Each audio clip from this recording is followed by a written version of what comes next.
The Landgraf H-2 was an experimental American helicopter developed during World War II by aeronautical engineer Fred Landgraf.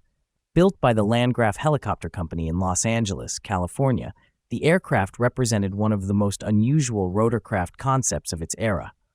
Although it never entered production, the H-2 introduced several innovative engineering solutions that attracted the attention of the United States Army. Fred Landgraf founded his company in September 1943 and designed the H-2 as a single-seat helicopter powered by an 85-horsepower Pobjoy R radial engine. The aircraft first flew on November 2, 1944. Its compact fuselage measured about 4 meters in length and was constructed primarily from wood. The helicopter used a twin-rotor transverse layout with two 3-bladed rotors mounted on short-side pylons extending from the fuselage. The H-2's most distinctive feature was its rotor drive system. Instead of conventional drive shafts and gearboxes, power was transmitted through a tension rod mechanism connecting rotating discs near the engine to similar discs at the rotor hubs.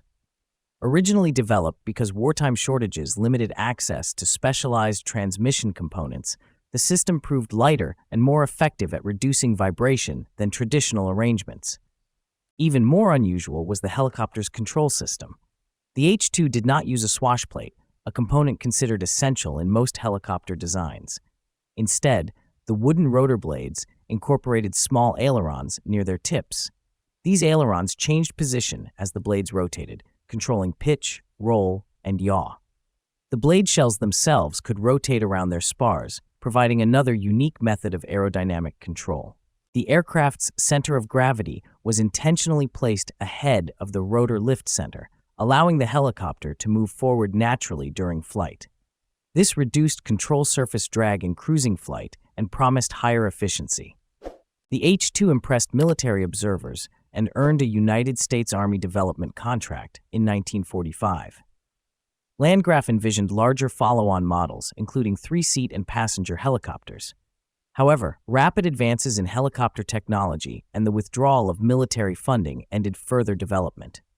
Testing continued until 1949, after which the company ceased operations. Today, the Landgraf H-2 remains a fascinating example of experimental aviation. Its unconventional transmission and flight control concepts demonstrate the creativity of early helicopter pioneers and secure its place in rotorcraft history.